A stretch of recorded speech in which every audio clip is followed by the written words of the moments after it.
I am beyond proud, I am humbled, I am excited, I am honored to introduce the head strength and conditioning coach for Florida State University, Josh Storms.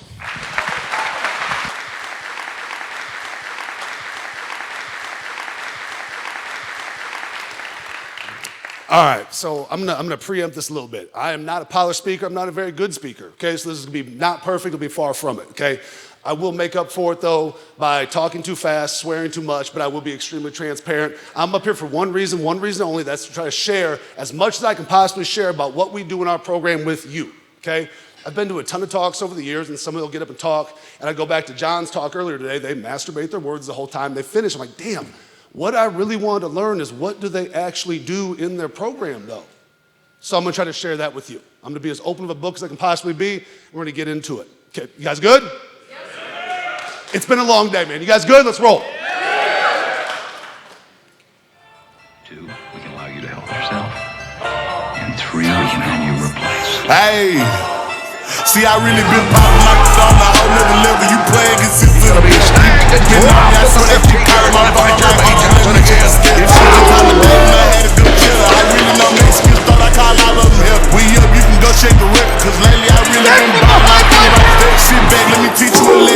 Up on big extra plug and get hit with this web. Want the Glock, they ain't all the missing, but I still beat your cause it's more than a text. She just spray every day to the web, but she know that I'm out on my last and that's some benefit. Think he sleep with a hole in his leg. You can't join the game if you ain't no shit. When he play, that's the same place we left and was being too extra. I hate that the game. I really been on a whole nother level. You play against the team. Hold on, let me check the stick. She get time of day. That's all back at the start. She just be on the play.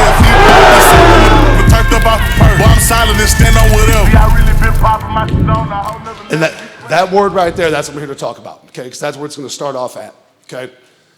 So that word work, that's the DNA of our program, that's our culture, that's our foundation, that's everything that we are all about, because that's where it's got to start, okay? And so with that being our thing, it wasn't like I just sat down like, oh, I need a cool slogan, I need a cool word. No, like we needed something that our program was be about. I'm not a guy who wants to like change the slogan on the back of the workout shirt every year, and a guy plays 3, 4, 5 years for me, has been through 4, 5, 6, 10 slogans, and they end their career and like, what were we really all about? Well, I want my guys to know exactly what the fuck we're all about, and that's what it's gonna be, okay? And I'm gonna get to why. But the question is though, how did that get here? Well, you gotta go back, right? You gotta go back, because my belief in how you coach has gotta be, talk about authenticity, it's gotta be genuine to who you are, right? Genuine to what you are, what are your values? So as I got my first head job, I'd been at Arizona State for 11 years at that point, got the head job at the University of Memphis. We're on that plane flying out there, I am fired the fuck up. I am so excited, I'm just like, I'm gonna do all these things, we're gonna train this way, and I'm going through all this stuff in my head, I had a great plan laid out already. And then I asked myself, like, what do I want it to look like? What do I want us to be about? Like, what should my program, what should it appear like when you look at it from the outside? I'm not talking the nuts and bolts, the sets and reps, how we squat, how we clean, but the program itself. And so I'm like, okay, so what do I want it to look like? And I started asking myself, well, man, like, do my values bring value to others? And if they do, and I have a value that I think brings value to others, then how can I impart that onto them, right? So then I'm like, well, shit, how, right there, how did I even get here, okay? Because I go back to how I grew up, okay? So, we grew up, relatively low income family, right? When my parents were still together before they got divorced, they both always worked multiple jobs, right? And I saw what that looked like every day when my dad would come home from the second job, okay? I knew what it looked like because in the summertime, my dad was a delivery driver for a food company. 2 days a week during the summertime, because I didn't want to leave this little badass kid at home by himself, I went to work with my dad, okay? That was leaving the house at 3 o'clock, 3:30 in the morning, go pick the truck up, ride around that hot-ass box truck all day to every grocery store and gas station in the Black Hills of South Dakota delivering food, okay? Come back at the end of the day, empty truck, reload the truck, get home 9:30, 10 o'clock at night. That was 2 days a week during the summertime from like late elementary school into junior high until I was old enough to get my own job so I didn't have to do that shit anymore, okay? I look at my mom. My mom was a secretary in an office building, okay? Obviously, you gotta make ends meet. So we'd go back to that same office building 2 nights a week, and she was essentially the janitor as well as the secretary 8 to 5, and we'd go back at night and we'd clean those office buildings of our colleagues and coworkers, okay? And so I'm watching this stuff and I'm learning these lessons. And like really my parents learned those lessons too. Like my grandfather was a brick mason, okay? World War II vet, was a brick mason. In 1958, coming home from work, got hit by a drunk driver, killed 3 people in the car. They found him folded in half, 50 some odd yards from the car, okay? was a paraplegic. That's 1958. That's way before ADA, that's before handicap ramps, that's before accessibility, any of those things, right?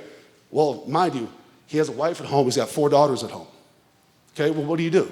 That dude found a way, became a successful business owner, worked his ass off throughout the rest of his life, and when he passed away, he was the world's oldest living paraplegic. Okay, so my parents learned what that looked like from how they grew up, right? I'm learning what work looks like because I wanted more, but I'm learning what that work looks like and what it takes to get the things you want from what I lived with them every single day, right?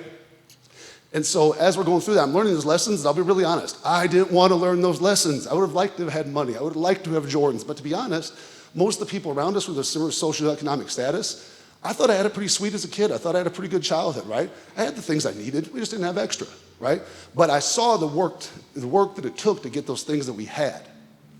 And that, put those same values and emotion kind of in the same way I got in this business. Now I'll skip the 3 or 4 years it took to get to this point. But, as I got to UNLV, after I left Minnesota, go to UNLV, right? Got married, week after we got married, moved out to UNLV.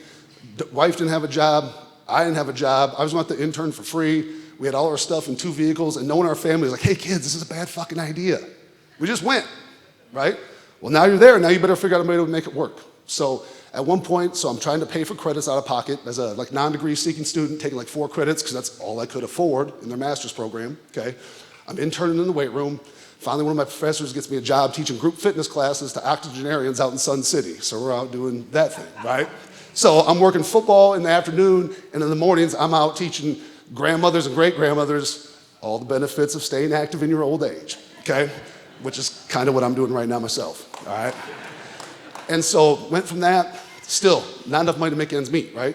So I picked up another job. So now I'm working at Las Vegas National Golf Course. It's the golf course in the movie Casino. Pretty cool place. I don't golf, but the pro shop opens up early in the morning.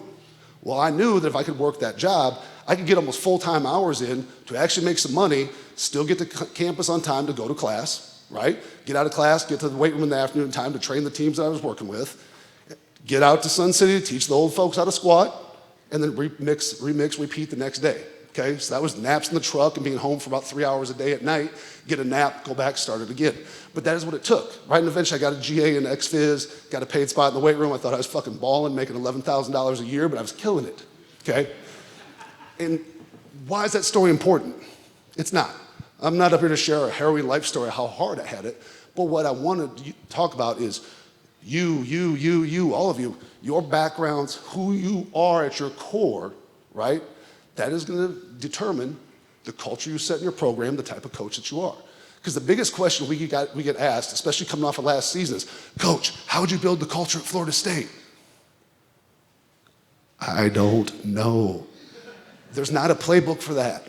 There's not, right? It's got to come from who you are, how you conduct yourself every day, the values that are important to you, how you impart those to your kids. That is your culture. You can't run my culture because you're not me, no different than I can't run your culture because I'm not you. And that's saying, I'm better than you. No, it's just saying we're different, right? So be genuine, stick to who you are. If you're the smart guy and you have tons of knowledge, you got those big, highly functioning, data-driven brains, good. Be that coach, run that culture. You're the nice guy, the relationship guy, super empathetic, those things. Cool, run that culture. You're an asshole and you coach red ass every single day. Guess what? That's okay too. If that's genuine to you, real will get respected long before fake ever does.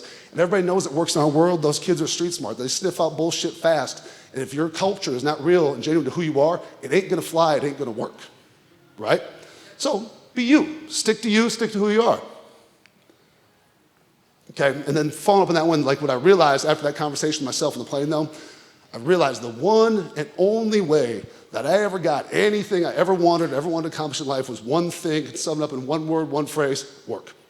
And that's where that came from. That's why it's stuck ever since, okay? So after that, the next mission was what? I needed to find other guys who were wired that way, to coach that way, to lead that way. So I went out and found the best damn guys I could find in the country. We've been together ever since, okay? So a little bit about program philosophy. I can go back.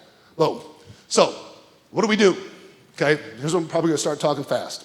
Role of the strength coach. It's not just sets and reps. If you think it's just sets and reps, you're a shitty strength coach, okay? I'm sorry, but you are. Okay? It has to be more than that. It's got to be about the kids. It's got to be about the relationships. It's got to be about the big picture. It's got to be about the culture. It's got to be about serving everybody in your program being the one to make those connections, connect those dots to make your program function, okay? Say it all the time. Building muscles is great. You got to build hearts and minds, right? I always say the number one most important thing we build in our program is confidence, right? So if I can build confidence, how do you build confidence? Well, real confidence is if you know that you accomplish real-ass work. Well, that's what we give our guys is real-ass work, okay? Because anybody that's ever been in a locker room at halftime before, you're down 10, guys are trying to rally around each other, have they ever said, man, look back to that day that we ran some tempos and foam rolled for 45 minutes? No. Look at the day we ran all those fucking stadiums. Those guys aren't built like this. They don't live like us. They can't do what we're about to do. That's confidence. That's creating a team that doesn't blink because you've instilled that confidence in from the work that you provided them, okay? Got to build relationships. You've got to be a teacher. And I got to take my role as a teacher in the greatest classroom in the world, which is the weight room, and instill the vision of my head football coach. My culture down there must mirror his vision for the program. Because if my culture, I want to look like this, but the head football coach's culture looks like this, then you can't be successful with that. What I do down there has to mirror what he does, augment what he does, support and empower what he does, so he can do the same thing for us. And if you don't have that relationship with your head coach, you don't have that mesh of cultures, you got to find a different job because the clock's ticking on yours because that is not set up for long-term success, okay?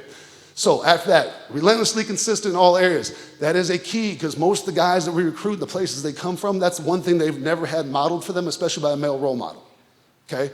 That comes in a lot of ways. When those guys come to the door into our room, they know from our staff what the temperature is going to feel like. They know what to expect. There's consistency, okay? Even how I punish guys when mistakes happen. All our guys in our program know if I'm late, I got to push that plate for 300 yards. If I miss, I got to push that plate for 500 yards, okay? And that never changes, and it never will change. So now we might be in the indoor, kid runs in late, something happened. I don't have to say shit to him. I don't have to get red ass. I don't have to get on him. You know what he does? He runs right to the plate and handles it. Or if it's after a workout, my older guy's like, Coach, is he late or miss? Oh, he missed. All right, we got it. Because it never changes. The other part with that is too, you gotta treat your guys the same. I don't care last year whether you were Jordan Travis, the best player on our team, our quarterback, our leader, or if you're my lowest, shittiest walk-on on the roster. If I have to discipline you in that way, it's gonna be the same for both of you. Because a lot of coaches will think, well, Mom, that's my guy, he's a dude, he's important. I'll just kind of slap on the wrist. Oh, this guy's not important, I'm gonna hammer this guy. Hey, good luck with that. Because what you don't realize, those two guys are probably boys, probably roommates. They talk. So if you want a recipe for losing your locker room in fast order, be inconsistent in how you treat your guys, okay? So from there, even then, you have to model that yourself though too. I can't expect relentless consistency out of my guys if I don't also live and model relentless consistency. So thanks a lot, Corey, for making me do 400 yards of lunges every day for the last 2 years, right? But those guys see that though. Those guys see that, like, damn, Coach, you do that every day? Yes, because consistency pays off. Consistency is important. That's what's going to get you where you want to go. Now, why don't you go model the same thing to get where you want to go, right? So, kind of goes right in that high standards, both discipline and effort. You encourage what you accept, right? Kids want to meet your standard. They do. They truly want to meet your standard. And if your standard is here, they're probably going to fall a little bit short because they're kids, just like all of us were, like some of us still are, okay? But if I set that standard here, they're going to fall a little bit short because they're kids, and just like they are now, just like we were then.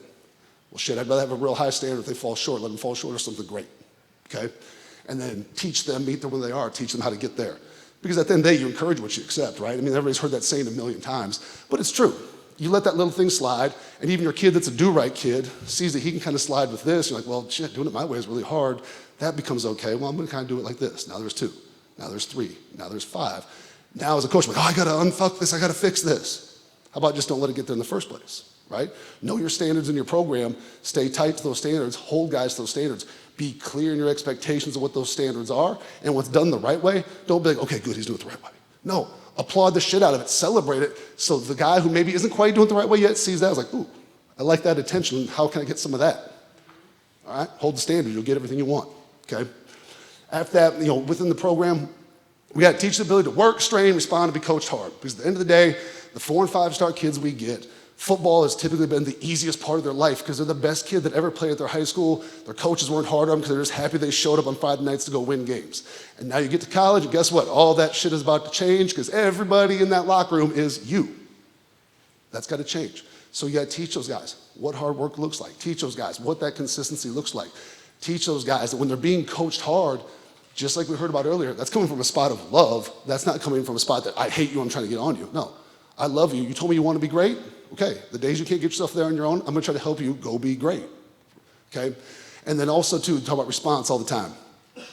That part's huge. And usually when you say, oh, you got to learn how to respond, you're thinking of what happens, something negative, right? How about when something awesome happens, when something great happens? That's a different kind of stress that you have to respond to also. Whether you're on a roll of winning games, you just made a great play, you won this rep, can you reset, refocus, and go do it again? Or are you so distracted by your moment in the sun that you now miss the next opportunity, right?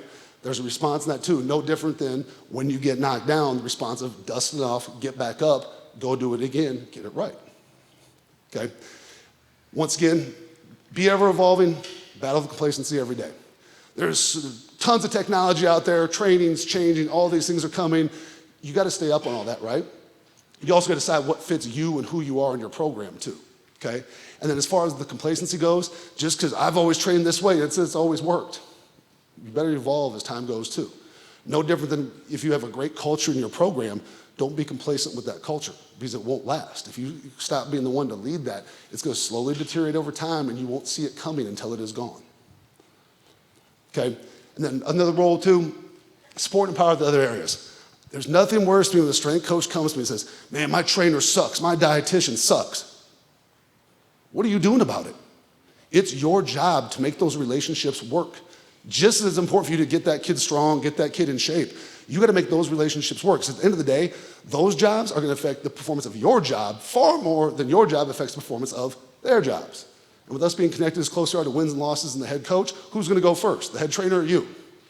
You, right? So you better figure out a way to make that work. That is on us as a profession in those situations to help educate, to be the relationship builder, to be the dot connector, to make those connections work. Because ultimately it takes everything, alignment, linear, top to bottom, to make a football program function at a high level. If you got an area that's deficient, ultimately you're gonna show up deficient in an area as well. Okay, so a little program philosophy. Hard work done consistently and purposefully. We'll keep it simple, okay? Values in our program. Work ethic. How do you show up every day? That's what I'm going to judge you on. I don't care if you're All-American. I don't care if your kid's never going to sniff the field. If you show up with the right attitude every day, you want to work your ass off, you want to be one of those guys, I'll respect you just as much as anybody else who brings what you bring to the table, okay? Along with that, the discipline you show, the leadership you show. We'll talk more a little bit about the leadership piece. Ability to overcome the adversity, competitive spirit, consistency we talked about, response we talked about. All the little things. That is the separator. The little things are the separator. Everybody's gonna run hard, everybody's gonna practice hard, everybody's gonna do those things. How is it being done? What does the approach look like? Do the details matter? Because if the details don't matter and the little things don't matter, those are the things that will come back and be the separator game when things are tight and you walk out the field with your head staring at the fucking ground at the missed opportunity because you let the little things go. We coach young guys, 18 to 22 years old.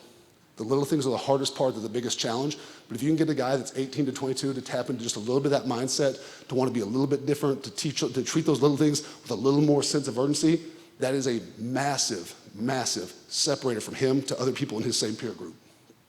Okay? Simple expectations, high standards, right? So easy that it's hard, okay?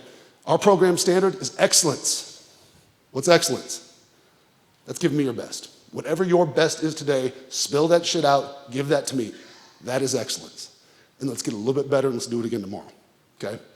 Along with that, allow yourself to be coached, humble yourself to the work. John talked about earlier about putting that white belt on, right? It's trying to get these kids who are super talented, they are great players, to be okay putting that white belt on, to humble themselves to the work it takes to take them from where they're at to where they ultimately want to be.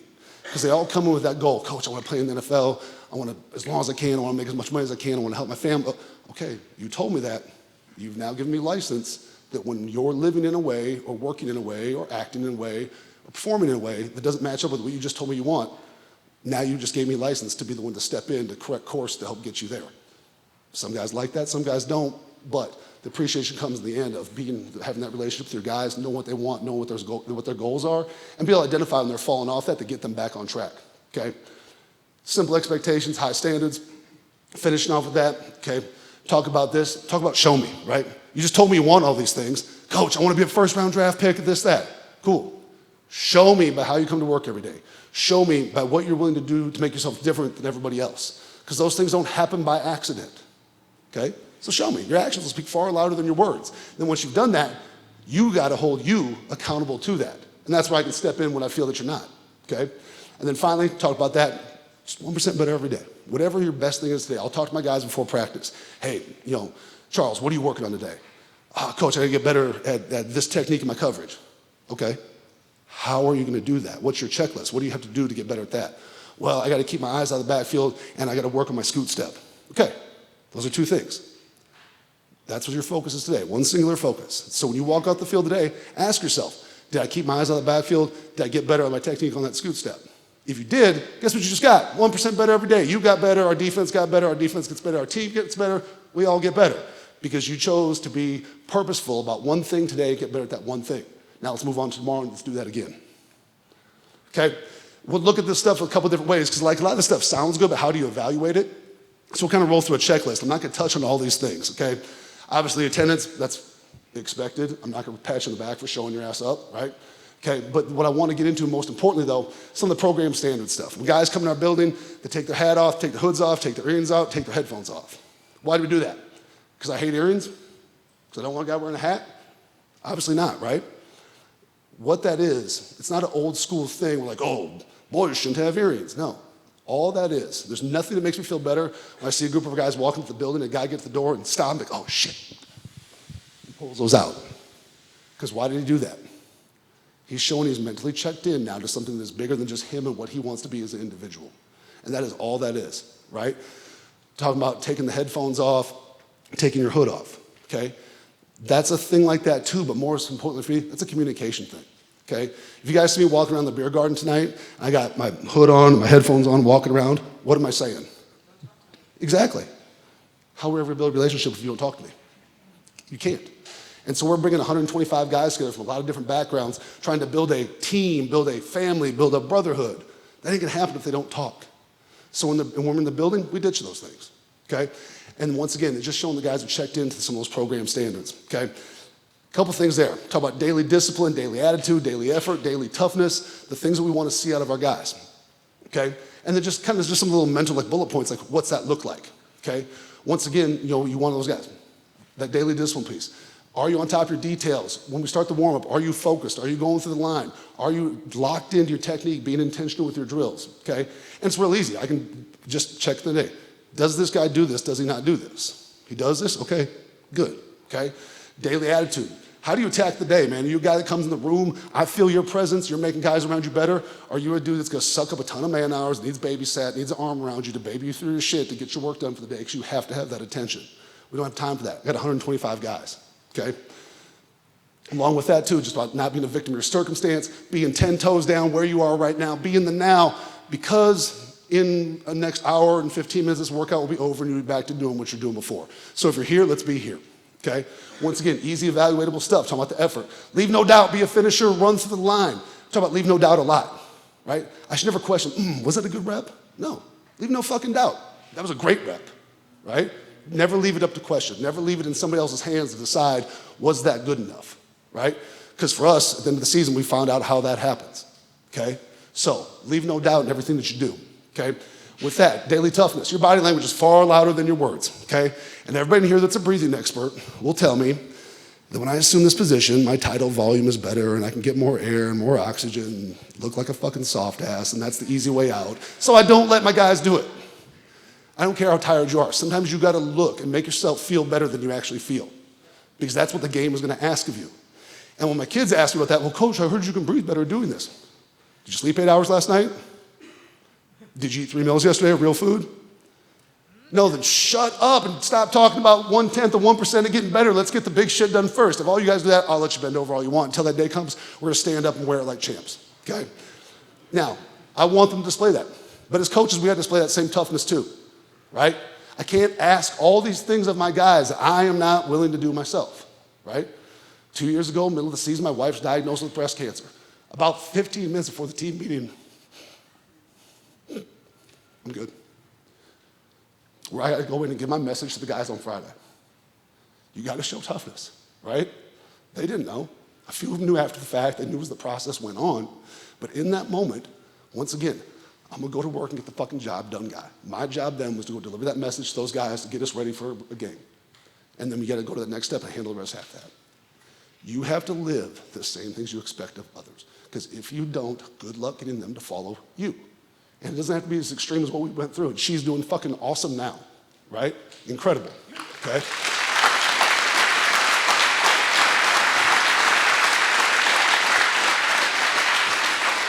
Talk about controlling emotion, which I just did not a very good job of, but I'm gonna try to get better, okay? And then don't put self-limitations on yourself. Don't come in, I can't do this. Coach, this happened in the game, I can't do that. Well, yeah, you might not be able to. Can we try? Because oftentimes you'll find that you can, or we can find what we can modify and go to, but that's just a mindset. I don't like that I can't mindset bullshit. Let's find out what you can do then, okay?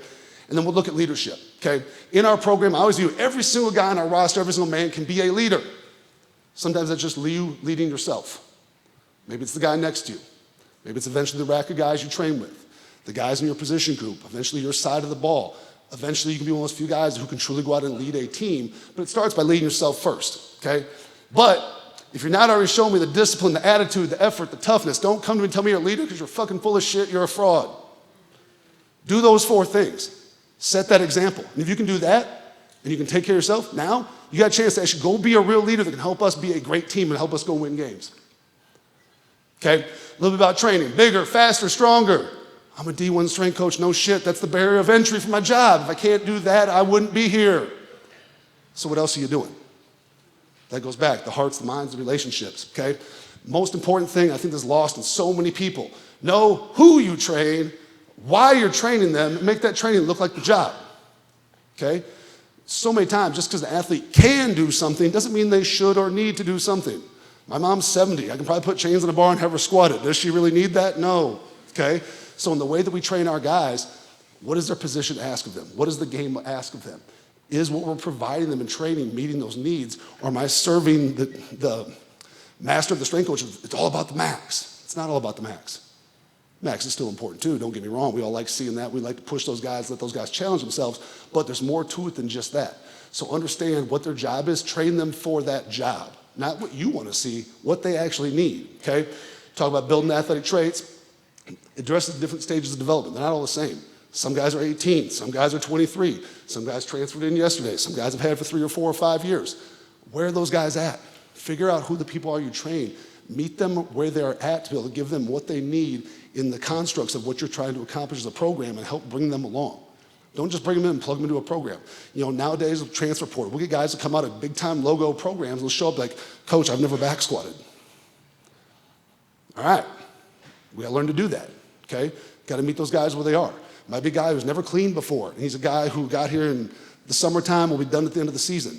Okay, so might take the next however much time, try to teach us how to clean, can't really load it very well because he still sucks at it. Now he's frustrated because he's a great player and he sucks at this. Or can I find a different way? Be adaptable in what you do to meet those guys where they're at. Now, some guys will touch a bar, pick it up, boom, should it look like this? Fuck yeah, it should look like that, let's go, right? But then some guys like, oh my God, we can't do a bar complex. Well, I ain't got much time to help you get you where you want to go because I know what you want. I better make this training look a way that helps get you where you need to be if you're going to be deficient in some areas of it, and find a way to get you there, okay? College football, we are always up against the wall with time, okay? We get 8 hours a week to train our guys. 2 hours of that goes to football. I'm left with 6 hours a week to train those guys to go be great, to accomplish all their goals. So everything we do has got to be super organized, very structured, very streamlined, and when that whistle blows, it's got to be elbows and assholes because the clock is ticking fast, okay? And then finally with that, there's a lot of info out there, right? Especially today. I remember back in the day, my info came on Fridays from Elite Fitness when Dave Tate would drop 3 to 5 articles on Friday, and that was my training information for the week, okay? Anything outside of that, you go to the library and get the old Soviet sport review journals and go make copies, okay?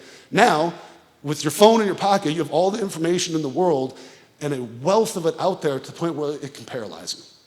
And you read a huge research article that seems profound until you step up and take that 20,000-foot view and realize that entire huge article that seems so profound was written about 1/10 of 1% of the ultimate total result.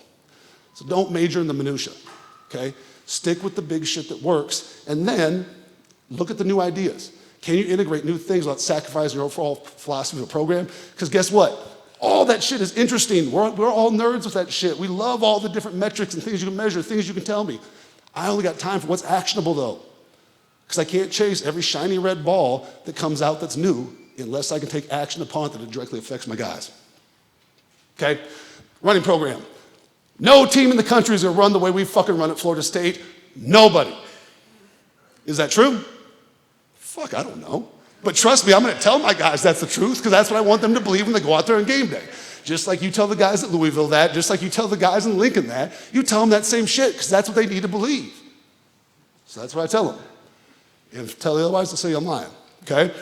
So listen, with that, main goals, develop that acceleration, okay, that's where the game is played. Most of my bucket is to be working acceleration, touching peak speed a little bit here and there to get those exposures, keep those guys' soft tissue healthy, but at the end of the day, the game's played with acceleration. How fast can I get fast, okay? Efficient change of direction, game day endurance. For me, all this stuff is still gonna go back, is improving the qualities in the weight room first, that you can take on the field second, okay? Strong emphasis on the change of direction, because once again, that's the game, okay? Going to be quick through some of the stuff with our speed work, fundamentals. Big thing is teach them how to sprint. Most of those guys are the fastest guy their previous coach has ever had, so he did not want to mess them up, so he never taught them how to run right, and he runs like shit. Or it's one of your big old linemen or D linemen. Nobody sure as hell ever taught them how to run. Oh, you're huge, you can't run. Just keep doing a good job. Like, plods through conditioning, right? Teach those guys how to sprint, okay? Teach them to make the proper shapes. Show them what it takes, okay? And for us, this all falls back to something I learned from Hunter a long time ago. When I break down speed, I look at the 3 Ps, okay? Posture, pattern, and push, okay? I'm gonna get into this a little bit more.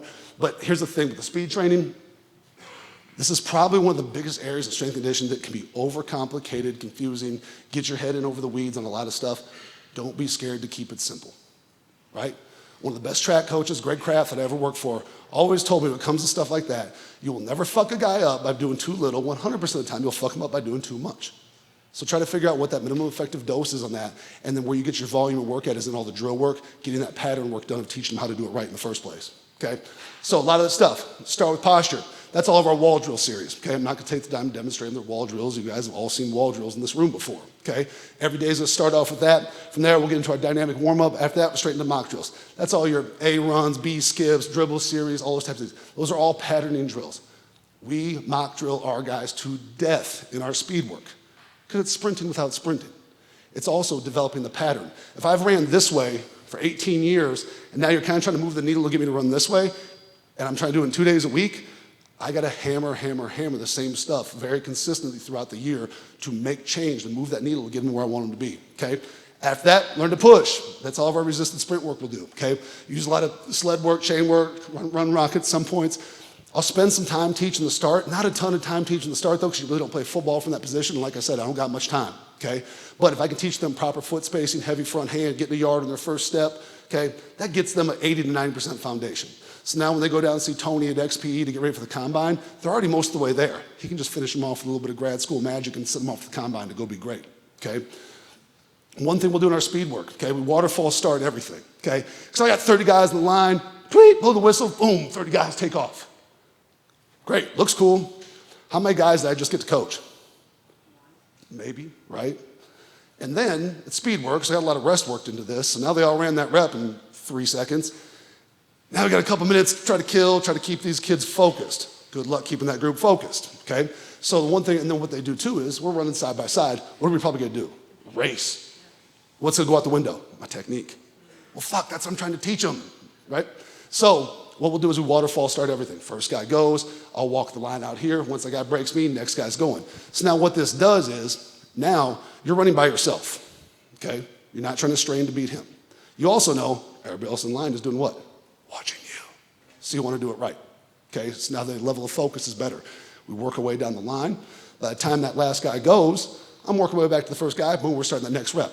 Constant motion now, right? I don't have that downtime. Plus, what I get to do is I walk down the line. I got to get eyes on every rep. Lanier got to walk down the line and get eyes on every rep. DJ got to watch those guys finish through every rep. So now we can actually coach our guys. Because last I checked, the title of mine and most of yours is what? Coach. Find ways to do it more often, okay? So with the speed stuff, I don't have track guys. I can't go out, but hey, I want you to run this at 75%. Run this in third gear. They have no idea what that is. So I decided to throw all that out the window, and the word speed is in speed work for a reason. So when we run speed work, we run the shit full speed, okay? Also, when you go out, trust what you see and don't be scared to adapt. You go out on a day and those guys are killing it. Don't get greedy. If you see what you need to see, don't be afraid to cut it and move on to the next thing. There's nothing magical about that volume that you wrote on the paper, right? Trust what you see, adapt with it, okay? Just an example of kind of what that speed work looks like when it's put together, starting off the wall drills, dynamic drills, into the mock drills or waterfall, the resisted work, following day, free sprint work. Real basic, expect you to memorize all that, okay? So a little bit about conditioning. Got to prepare to play our brand of football. How do we practice? How do we play the game? Because your philosophy, how you do those things, is going to shape how you have to condition your team to be ready to meet those needs, okay? So practice is the target. It's not the game, right? When the summertime comes, I'm getting those guys ready for the first practice of camp, not for a game that's happening a month later. Camp will put the finishing touches on that. I got to know what that practice structure looks like, okay? Temper the body to meet those demands. And then when you look at the stuff, though, the GPS is awesome, right? That's a huge tool for all of us, okay? But be data informed, not necessarily data driven. To me, data driven is the numbers say this, we got to change this, we got to do that. No, let's find out. For me, the numbers start a point of conversation, right? Why was that workload like this? Why did this kid perform this way? Do I need to talk to the kid, kind of see where he's at with this, okay? For us, data is just another piece of information to drive conversation, to drive communication, to then drive action and results, okay? And then just once again, your guys do different things, right? My wideouts, my DBs, very different from my O-line, my D-line, right? So once again, there should be areas of the program where what they are doing looks very different, okay? So some of the stuff we use in condition, talking about summertime, I'm a little old school in this, I'm a little traditional. There's still a place for base level hard conditioning, okay? That has to be part of it. That base needs to exist. I can't go out, and as much as I love the short-sided games and speed work and those things, they all have their place. You can't ever get too far away from this either, because the game will ask this of them, right? Even if it's simply just the uncomfortable position it puts them in to make them okay being uncomfortable, to learn how to act better than you feel and go through some adverse moments together you have to overcome, okay? But we want to be smart with it. So I kind of run that in 2-week blocks. For me, a null shuttle, it's a 45-yard shuttle. 15 down, 15 back, finish through 15, okay? Now, I can pack up a ton of yards that way, but at 15 yards, I'm never really opening up huge where I'm risking the soft tissue injury very, very early, coming back off some off time into a training cycle. 2 weeks of that, we'll move into 120s. It's basically a 20-yard split on the field, down and back, down and back, down and back. Bump that up to 150s with a 25-yard spot, eventually open them up to run old school traditional half gassers. That way we can see a little bit more velocity, a little more stride length than what we're doing, okay, especially late in the summertime, okay? 6-cone drill, that's our position-specific stuff. I'm not gonna take a ton of time to get into that. Without being able to see it in action, it's kind of hard to communicate what that is. But for us, that's a way where we rack up, where we are able to run reps to put those guys in a situation to not just go perform, but to be able to receive information, communicate information, execute the task at hand in a fast manner. Because that's what the game's gonna ask of them. You look at AD coordinator on the sideline, ball's about to be snapped, he's signaling all this wild shit in, the one kid gets it, I gotta sing it across the defense, ball snap, we have to go execute it, okay? That's what the game's gonna ask. We can run the greatest cone drill in the world, but if the environment doesn't look like the game, doesn't feel like the game, doesn't mimic some of the pressure, I'm missing the mark on ultimately what I'm truly training them for, which is the job I'm trying to get them ready to go do. And then those big wooden sleds, those are the makers of men, believe it or not. We will spend a ton of time pushing that great big fucking sled. Usually they try to come to the one I'm on, they try to avoid the one Lanier's on if they can, okay? That's why I have a weighted vest, okay?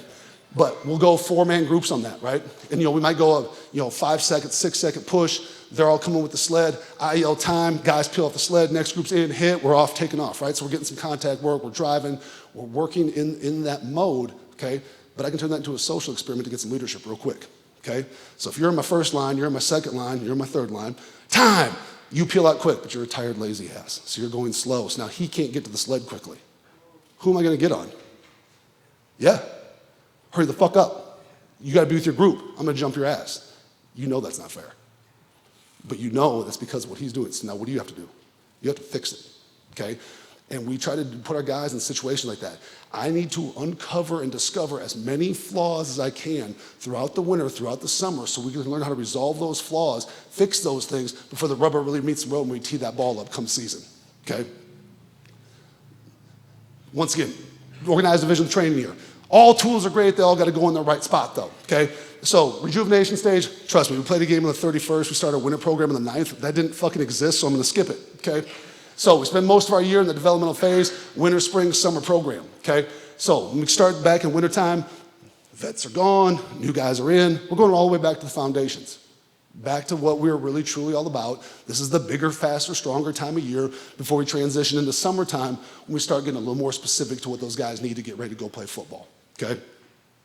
Now, as we get in the winter program, that's only 8 weeks. College football, you get basically an 8-week winter, a 5-week spring, an 8-week summer, and then about a 17 to 18 plus week in season. Okay, so your training's got to kind of be broke up to fit those windows. You could have I have a 21-week periodization plan. Awesome, I've never got to train guys for 21 weeks straight in my life, right? You better be real good at writing 2 4-week blocks at a time, okay? So during the winter time, we're gonna train 5 days a week. Like I said, we're gonna start general. That's the time of year we're gonna go 1 rep max with our vets. And then that's the time of year we got tour duty. So if you really want to ruffle strength coach feathers on Twitter, start talking about mat drills. And everybody gets all angry, okay? Here's the thing.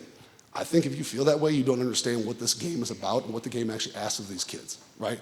As a strength coach, could I devise a better way and better drills to get those guys in better shape and move better and be faster than we can with mat drills? I'd say 100% yes, I better be able to be. What I cannot do, though, that mat drills does provide, is put them in this stressful situation, right? Making them accountable to their team. It's not just the strength coach that's pushing through the drill, it's their head coach, their position coach, their coordinator, right? There's more on the line, the anxiety is higher. That matters. That affects how you execute the task at hand. You have to inoculate those guys to the stress and the anxiety just as much as you got to get them stronger, faster, all those things. And in that deal, mat drills will accomplish that for us. That is why that's such an important part of what we do, because you're not just talking about running around the cone to get faster, be more agile, those things. It's about the discipline, the attention to detail, the response to hard coaching. When you make a mistake, what happens next, okay? And then that time of year, just like we went into this last January, we lose 14 guys to the NFL, okay? We graduate a few others. That's a giant leadership void that has to be filled. So now that guy who wants to be a leader, who's been waiting in the wings for a long time, when leadership needs to happen, he's looking around like, who's gonna do it? Who's gonna do it? You are up, it's your turn now. And so you gotta use that time of year to teach those guys that, right? Get them that low-hanging fruit as leaders, put them in situations to be able to lead, so when it really matters, they're accustomed to it. You've built them into being a leader in the same way you would build them to be a 600-pound squatter. What's it look like? How far are you willing to go today? Listen, apply, Have our best day. You got expensive Work game. it. Come on, 3, 1, 2, 3. I'm going hard on my back to the wall. I was like, damn, you running the tank and I know what they mention. Who really gonna see me if we getting busy and we seeing rap was ball? I wanna be in practice, I go triple platinum and they say that was a walk. I said my rolling. Pipe it up, go, get it. Oh, you push. Don't let yourself be slow. Don't let yourself be slow. Run. I was striking up, playing around, I was rich on a mission. I was motivated, I was watching Moochie, I was I was chasing million when they said I didn't, I was hard-headed, I ain't listen. Kinda glad that I never did. Then when y'all made it out the trench, yeah, all of my money is new, all of my money is new. It all counts, every detail matters, right? Because once again, the margin of error to be successful in those games comes down to be that tight. We gotta start teaching it then, okay? As we wrap up the winter program, getting transition to spring ball, one thing we always end our winter program with, it's kind of something that's become a cultural deal, is like our squat party. That's the day we test on squat. I'm a 1 rep max guy with our guys, okay? But my staff will tell you, the number one thing I always say on squat day is never let a bar end where? Exactly, okay? We treat that like a daily max. That's not a squat till you drop. I want everybody to end on a make. Coach, I could have done more. Cool, 10, 15 pounds, trust me, that's not gonna get you the NFL guy. I saw how you did that, I know what you're capable of, I can adjust that training max, we can move forward, you're healthy, you're safe, let's go play football, because that's why you're here to begin with. Okay, that's just broken down how the week looks out. I don't have a lot of time, so I'm not gonna spend much time on it, but I do want you to see what it looks like, okay, of how we break up with our team runs, phase 1, phase 2, how we move tour duty around, how we ramp up into that. Okay, like I said, anybody that wants any of this information that you're not going to be able to soak it all in now, trust me, you can have this. I'll give it to you. I'll give you my contact when we wrap up. Okay, what's the card look like? As you look in the card, that was like a second phase card, so it's a 3-day card.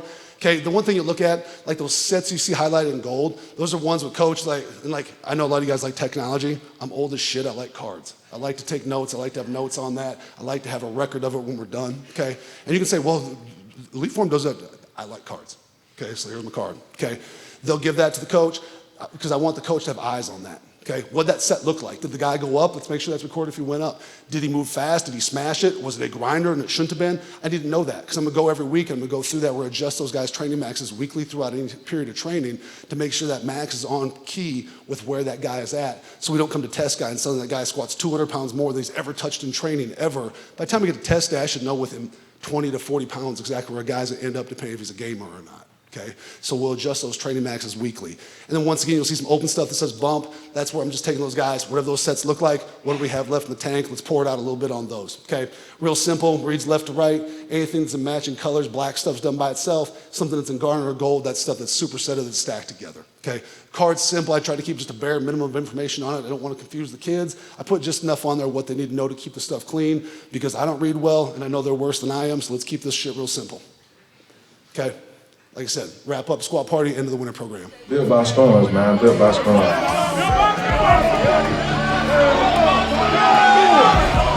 Just look at my before and after pictures. They're gonna make you stronger. They're gonna make you faster. They're gonna make you bigger.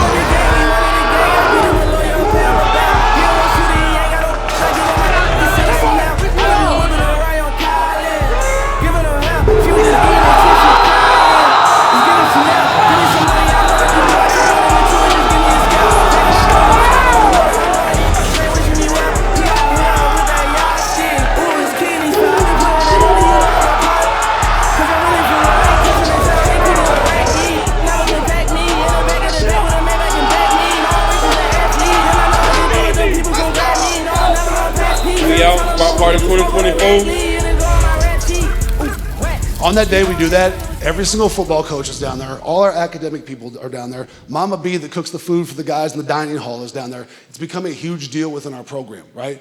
And that's awesome because it shows those guys training matters. That people care about it. Outside of just their area, your academic advisor who you just talk about your shitty grades with comes down to see, oh, you are good at something. Okay, can we take you being good at this and bring this into the classroom a little bit? Because it's important. You got to see how those guys function in other areas. They could be elite in one area of your program and suck in yours. Okay, well, find out. Are you maybe missing the mark with that guy? How can you get a little bit of that magic they have going over here and bring it into your area, right? And also, just show those guys you care. I'm interested in more than just your grades or more than just your squat or more than just how you fill an A gap, okay? What we got next? Spring ball, getting the spring ball 5 weeks. Okay, we're gonna practice on Tuesdays, Thursdays, Saturdays. We're train Monday, Wednesday, and Friday. I'm gonna front load, get all our big stuff done on the first half of the week, okay? Practice day the next day, secondary Olympic movement, our primary press on Wednesday, practice on Thursday. We come in Friday, we're gonna do a bunch of regen work, a bunch of soft tissue work, pack a ton of recovery in, then start getting a little bit of body armor work done, try to maintain some muscle mass, a little bit of stuff looking a little more like bodybuilding, okay? Once again, practice on Saturday, Sunday off, remix, repeat, do it again for 5 weeks in a row. Pray to God they all survive. Okay, once again, see what the card looks like a little bit. Each day we'll have a little bit of prehab work, whether that's in the front end or the back end, broken up. And then we got guys that hang out, like to do some extra work. We'll kind of help guide them through that extra work, give them some examples of stuff they can do. And there are guys that need individual stuff, know they can go to their point of contact on our staff if they're working on something specific. Okay, summer program, getting ready to start that on this Monday. It's gonna be a quick turnaround, okay? So Monday, we'll start off 9 weeks prior to reporting for camp. With the week 0 game, we start camp on July 22nd. It's gonna go fast, okay? So we're gonna go 4 or 5 days a week, depending on what time of the summer we're in, okay? Get ready to play our style of football, okay? Once again, biggest thing I'm looking for in the summertime is now we're starting getting a little bit more specific. There's be a little more division in between our groups, between our bigs and our skills, getting them to be a little tighter with that training is to what the job is they have to go execute for us, okay? And once again, in the summertime, you're training that mindset, building towards camp. Okay, that's a huge thing. And then once again, in the summer, I also want to document the progress, let those guys see the work they've put in, okay? Whether that's visually, whether it's by numbers, letting them see that. And then that helps me when I start talking to NFL personnel and those guys. I can tell a guy, oh, he works hard, he's consistent, he loves it. And I'd rather just show him what the work looks like, because those type of things don't happen by accident when a guy makes great progress. Talk is cheap. I'd rather show it to him with actual data, with actual photos of what those guys have done, okay? So summertime, we're gonna come out on Mondays, do our repeated explosive effort work, big clean day. So on Tuesdays and Thursdays, really what I'm gonna touch on.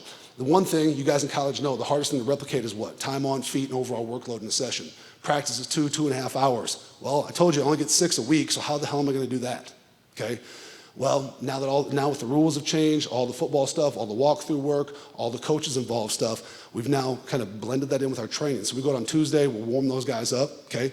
We'll go out, they'll hit their skills and drills session with the coaches, which is essentially a 12-period practice within the rules, okay? After that, we'll break that. Coaches leave the field briefly. They'll do their PRP stuff for 20 to 30 minutes as long as that stays on pace. After that, we'll blow it up, we'll come back, team run. That's the day we do our basic general conditioning.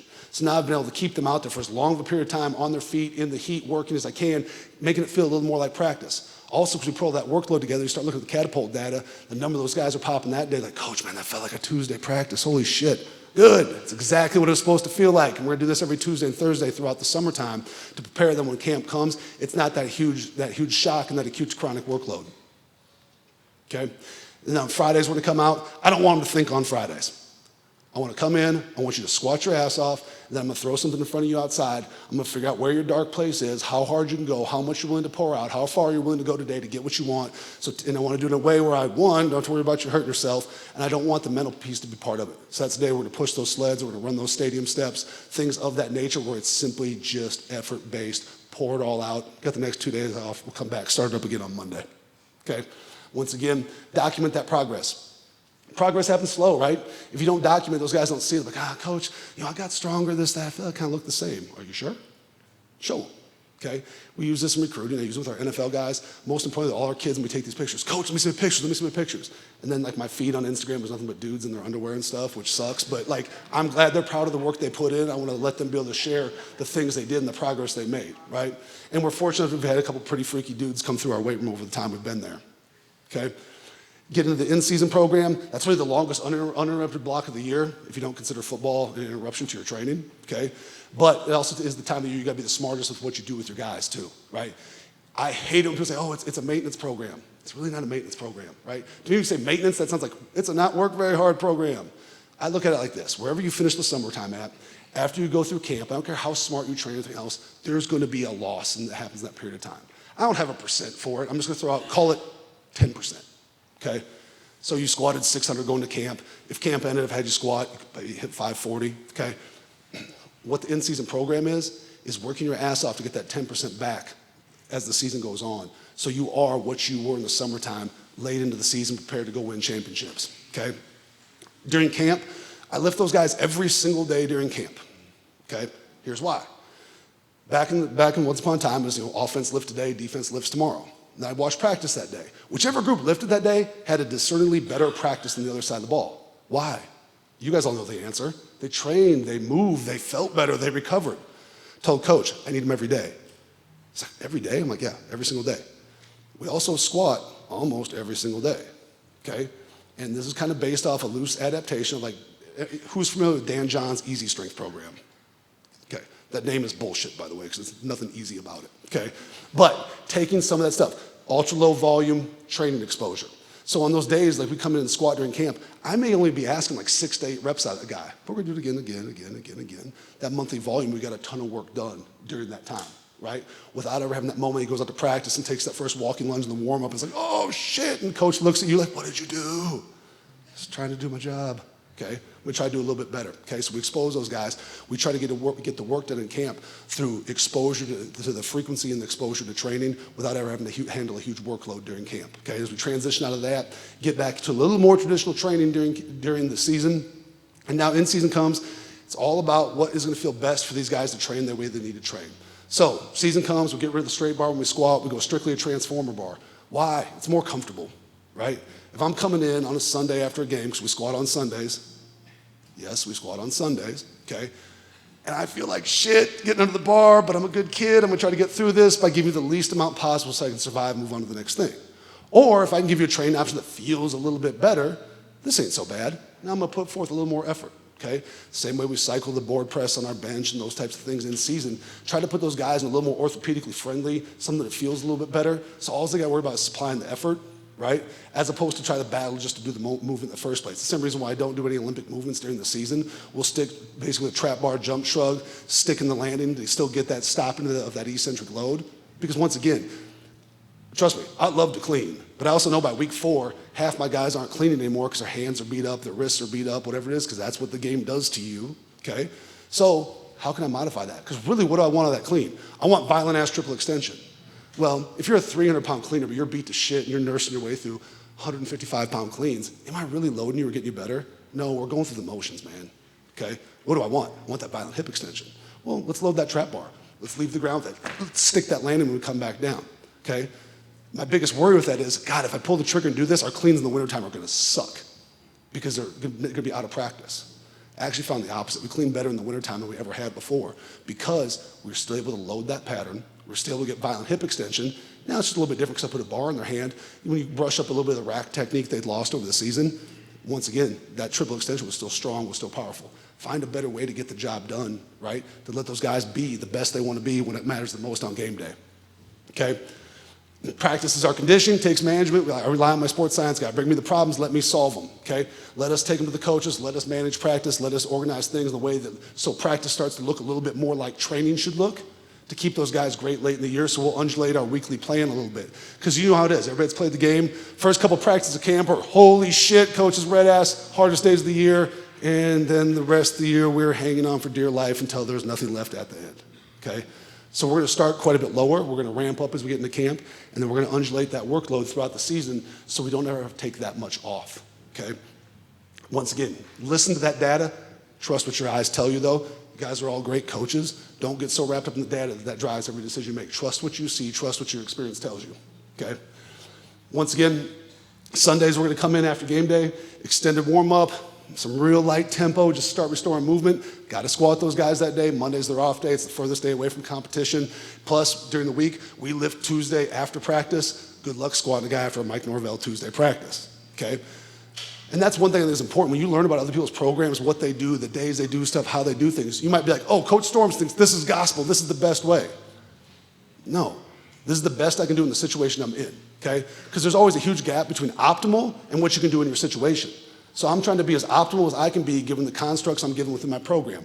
Maybe just simply the geography of your facility only allows this or that. So you do the best you can with it. It doesn't mean that's the sole gospel way of doing it, but that's the way you got to do it in the situation you're in. So that's one of the reasons why we got to squat on Sundays, okay? We lift Tuesday after practice. I give my guys on the optional on that off day on Monday, come in and knock it out Monday. That way Tuesday you just focus on one thing, focus on being great at practice, keep it moving on throughout the week. Okay, when they come in on Thursdays, once again, that's similar to like that Friday in spring ball. A lot of recovery work, a little bit of body armor work, keep that muscle mass on as we go throughout the season, okay? Once again, in-season card, the only thing I want to touch on here is now, like, so you look at that top left, like that transformer bar squat. It says T-bar because transformer won't fit in my cell. I don't care, I like cards, I'm not going to change it, okay? You see there, okay, so like the guy's last set is, 305 to 345, okay? I give those guys a weight range to work with them when we're in season, okay? Because those guys' bodies are in flux every single day, okay? Got a day I feel awesome, let's smash weight. Got a day I feel like shit, I'm just trying to survive, okay? And you got guys that are competitive, they're hard chargers. They don't want to do less than what's on the card, okay? So I give them some flexibility, teach them to listen to their bodies, right? And so what I'm letting them do essentially is auto-regulate. You're feeling rough today? Just do the bottom, keep it moving. Let's live to lift another day. Coach, I want to crush weights today. Cool, let's put a cap on that at the top so you're not leaving your best shit in here today when I need it on Saturday, okay? So it protects us on both ends, okay? It's self-guided auto-regulation for them. Because even if I had a kid that's a lazy ass, like, oh, I'm just gonna do the bottom every single time. That's fine, dummy, that's what I programmed. I just add the top on it according to what movement's on it, okay? But it drives competition, because those guys will compete with each other no matter what. So you may not want to go up, but he's going to, and he's going to. It's like, well, I'm gonna go along for the ride, right? And so you're driving those guys to help them coach each other throughout this too. But it gives them the flexibility. It lets them feel like they have ownership in their training. They have ownership in their body, ownership on getting right. Well, that's cool. I'm giving them the framework to do it within, but if they feel that way doing it, that's a win. Because now they're invested in their training. They're paying attention to how their body feels and what they need done. Okay? Once again, that's our GPS report out of a game. None of my coaches will ever have any idea what any of that shit means. They'll look down there and see who ran fast, and then they'll be like, all right, I'm going to slide this over here, and I'll wait for Jackson to come up and tell me what practice load should look like. What we like to do, this is something we used in the past. Coaches do good with like crayons and colors and shit. So what we would do is we would take basically our GPS report, okay? So if a guy's name was in red, he was modified at practice for some reason, return to play guy, something along those lines, okay? And then the box next to him would either be blue or be red or be blank. So if their box there was in blue, that means they're like a standard deviation behind the average workload of their group. If they're in red, they're a standard deviation above the rest of the workload in their group. On any given day, that's not bad. But as camp would roll on, that starts having a number. So now you see whatever, Marie Smith is in red. And that was a 13 in it. That's 13 straight days that guy's been well above the rest of his group. We're going to burn that guy out and not have him when it matters, okay? Also, that guy that's been in blue for 10 days in a row is falling way behind everybody else. Well, guess what? As soon as we break Maurice, that next guy has to be the guy, and he ain't ready to be the guy. And then what are we? Fucked, okay? So we got to manage that. We got to help those coaches manage that, okay? And so we can double check that with that data. We don't have to get super sciencey with it. We can keep that real basic to make sure we're doing the right things when we need to do the right things. The rock and the hammer, you know, Coach Norvell and I. I'm sorry, I was going to bring the hammer, and I forgot the hammer. When we very first met back in 2012. So we break a rock after every victory. The guy that's chosen to break the rock after the game, you know, oftentimes that's maybe a guy who had an individually exceptional performance. You know, maybe made one game-changing, game-winning play. You know, with the hammer just being a symbol of like you're that guy, like you're at work guy, you're ready to go to do a job. And that's a you know, a blue collar tool with a blue collar action, like you're a guy. Rock, you know, that's just kind of symbolizing taking that next step forward, the journey, the climb. It's good to have traditions. It's good to have stuff that you're about, okay? And that's one of the things that we're about.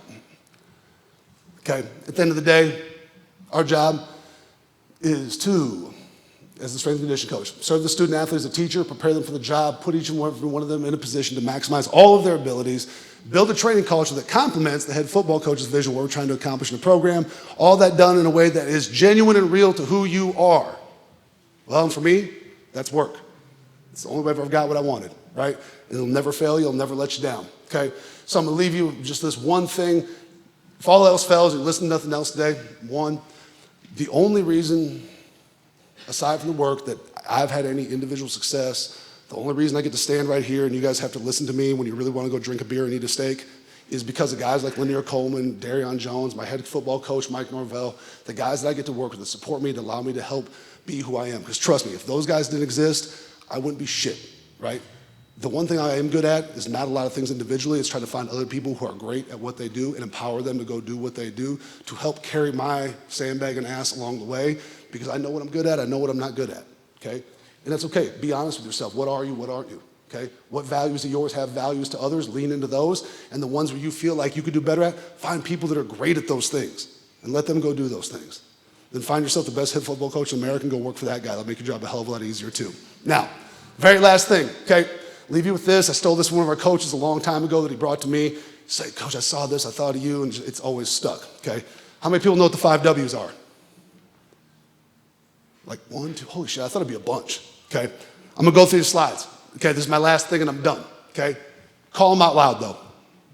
Like with some bass in your voice, like you mean the shit, not like you guys cheered at the beginning. Here we go.